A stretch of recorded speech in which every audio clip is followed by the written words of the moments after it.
નમસ્તે મિત્રો, મારી નવી યુટ્યુબ ચેનલ હેમા ઓન ધર્મ એન્ડ આધ્યાત્મ ઉપર આપનું હાર્દિક સ્વાગત છે. મિત્રો, મારી લીગલ એડવાઇસની સોશિયલ લીગલ એડવાઇસની વગેરે ચેનલો ચાલે છે, પણ વિષયાંતર ન થઈ જાય એટલા માટે થઈને અને આપણું અલ્ટિમેટ આ છે બધાના જીવનનું, જેના ઉપર પણ હું ઘણું બધું કામ કરું છું ને મેં કર્યું છે.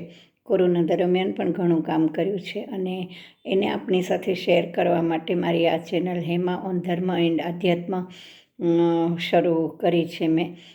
મારી બધી ચેનલોને જે રીતે આપે રિસ્પોન્સ આપ્યો છે એ રીતે હું આશા કરું છું કે આપણે ચોક્કસ ગમશે અને આપને રિસ્પોન્સ ચોક્કસ મળી રહેશે. આપને ગમે તો please like, share and subscribe it also, કારણ કે અત્યારની વર્તમાન પરિસ્થિતિમાં આપણે જીવતા રહેવા માટે અને આપણા સનાતન ધર્મને જીવતો રાખવા માટે આ બધું બહુ જરૂરી છે.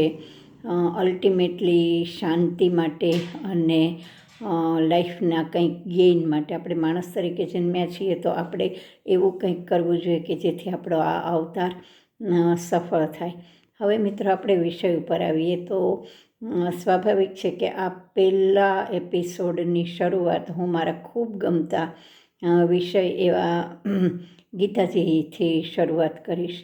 મિત્રો, સાધારણ રીતે જ્યારે ગીતાજીનું નામ આવે છે ને ત્યારે લોકો બહુ ભડકી જાય છે, એટલા માટે કે બહુ ભારે ગ્રંથ છે, બહુ હેવી છે. અર્જુનને ઉપદેશ આપેલો છે, આપણને એમાં ટપ્પો ન પડે અને સમજણ ન પડે વગેરે વગેરે, અને એટલા માટે સાધારણ રીતે લોકો એનાથી ભાગે છે કે એને ક્યારેય હાથમાં લેવાની કે વાંચવાનો પ્રયત્ન નથી કરતા.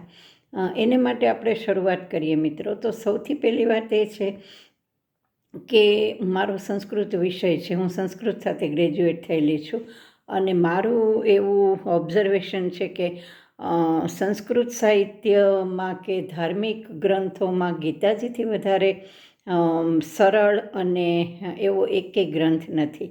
અને એવું બિલકુલ નથી કે એ માત્ર ઉપદેશાત્મક છે, કે એ માત્ર અર્જુનજીને ભગવાને આપેલા ઉપદેશાત્મક છે.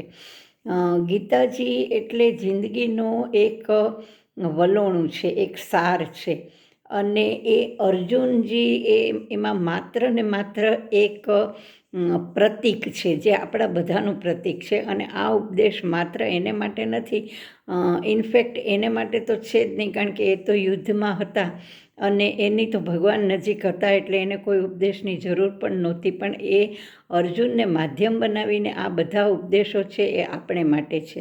અમુક વખતે તો મિત્રો એવું થાય છે કે જાણે આપણને કોઈએ લાફો માર્યો હોય ને અગર, તો આપણે માટે જ આ શ્લોક સર્જાયો હોય ને એવું આપણને લાગે છે.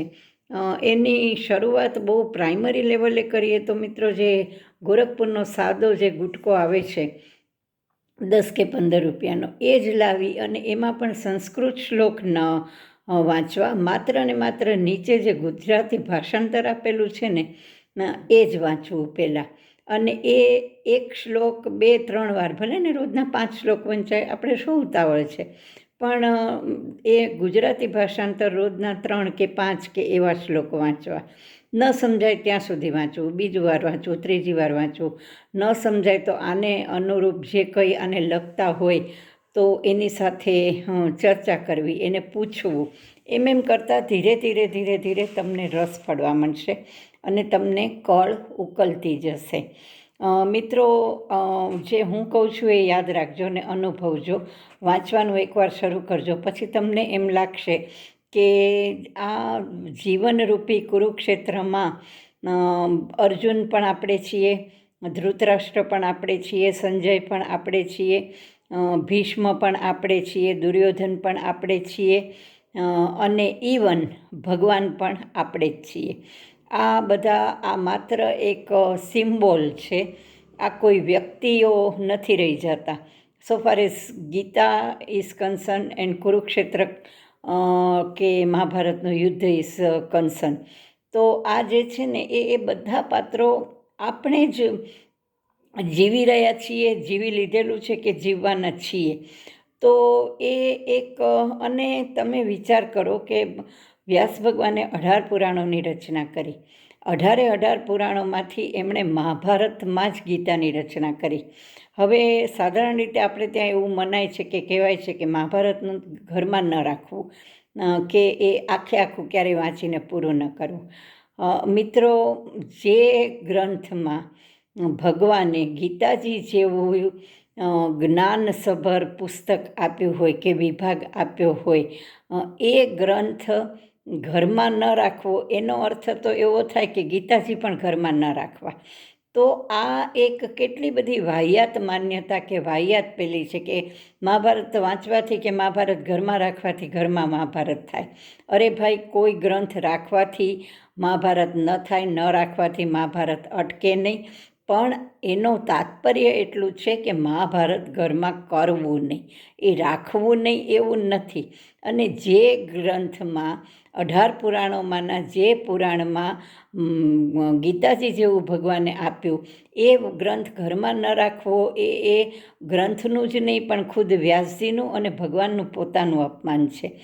અને મિત્રો, ઘરમાં ન રાખ્યા પછી પણ જો મહાભારત કરતા રહીએ તો આ માન્યતાનો કોઈ અર્થ નથી. અને ઘરમાં રાખી વાંચ્યા પછી એમાંથી બોધ લઈએ તો એમ કહેવાય છે કે એવું કંઈ પણ નથી કે જે મહાભારતમાં ન હોય. મહાભારત એ બહુ એક અલ્ટિમેટ પુરાણ છે કે જે વેદવ્યાસજીની બહુ પુખ્ત વયની અને પુખ્ત પહેલાંની રચના છે.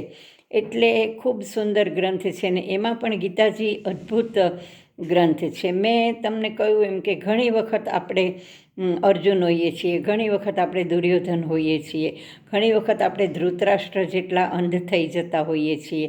આ અંધત્વ એ માત્ર ચક્ષુનું અંધત્વ નહોતું મિત્રો. આ અંધત્વ હતું એ ચર્મચક્ષુનું અંધત્વ નહીં, પણ જ્ઞાન ચક્ષુનું, સ્વાર્થનું, મોહાંધતાનું અંધત્વ હતું કે જેને ભગવાન પણ દિવ્ય દ્રષ્ટિ દ્વારા પણ દૂર કરી શકે નહીં. ભગવાને જો ધૃતરાષ્ટ્રના સારથી સંજયને હસ્તિનાપુરમાં બેઠે બેઠે યુદ્ધ જોવા માટે દિવ્ય દ્રષ્ટિ આપી, તો એ ભગવાન શું ધૃતરાષ્ટ્રને પોતાને સાદી દ્રષ્ટિ ના આપી શકત? પણ ન આપી શકત. કારણ કે એનું અંધત્વ એટલું બધું જડ હતું કે ભગવાન ખુદ પણ એને દ્રષ્ટિ આપી શકે એમ નહોતા. અને એના કરતાં એના સારથી સંજયની હાઇટ અને લેવલ ઘણું વધારે હતું અને હશે. આપણામાં દિવ્ય દ્રષ્ટિવાળો કોઈ માણસ હોય, દીર્ઘ દ્રષ્ટિવાળો કોઈ માણસ હોય તો આજે પણ એને માટે સંજય દ્રષ્ટિ શબ્દ વાપરવામાં આવે છે. તો ભગવાનને સંજયને દિવ્ય ચક્ષુ આપી શક્યા મહાભારતનું યુદ્ધ જોવા માટે, પણ ધૃતરાષ્ટ્રને સાદી સમજણ કે દ્રષ્ટિ ન આપી શક્યા. એટલે ઘણી વખત તમે એવું રિયલાઇઝ કરજો કે તમે જ ધૃતરાષ્ટ્ર છો, આપણે ધૃતરાષ્ટ્ર છીએ, કે સાદી વાત પણ ઘણી વખત આપણે સમજી શકતા નથી કે અમલ કરી શકતા નથી. એટલે આ રીતે ગીતાજી ખૂબ સરસ ગ્રંથ છે, બિલકુલ ડરવા કે ભાગવા જેવો ગ્રંથ નથી. આ એક એનું આપણે જે પ્રાથમિક પૂર્વ ભૂમિકા બાંધી અને હવે પછીના એપિસોડમાં આપણે આવી ગીતાજીની સાદી સમજણ, ગીતાજી અને અસ્તિત્વવાદ, ગીતાજી અને યોગ, ગીતાજી અને અનાસક્તિ યોગ, આ બધું ધીરે ધીરે આપણે આગળ વધશું. આશા રાખું છું કે તમને ચોક્કસ મજા આવશે, તમને ચોક્કસ સમજણ પડશે, તમને ચોક્કસ વાંચવાનું બળ મળશે. બનશે ત્યાં સુધી આપણે અધ્યાય પ્રમાણે જઈશું અને વિષય પ્રમાણે પણ જઈશું. મિત્રો, આપને આ એપિસોડ પસંદ આવ્યો હોય, ઉપયોગી લાગ્યો હોય, આપ આમાં સામેલ થવા માગતા હો તો please like, share and subscribe it. મને મારી સાથે ડિસ્કસ કરશો તો પણ મને ગમશે. આપને બીજું કંઈ જોઈતું હોય તો મને સજેશન આપશો તો પણ મને ગમશે અને મને એક માર્ગ મળશે આ લાઈનમાં આગળ જવાનો અને તમને સાથે લેવાનો. એટલે પ્લીઝ મારી સાથે શેર કરજો. મારો મોબાઈલ નંબર છે 9428094280148223. તો મિત્રો, મળીએ છીએ આવા જ આગલા એપિસોડમાં આપણા ગીતા જ્ઞાન યજ્ઞની યાત્રામાં, અને આપણે પાછા મળશું. ત્યાં સુધી રજા આપશો. Please like, share and subscribe it. Thank you very much.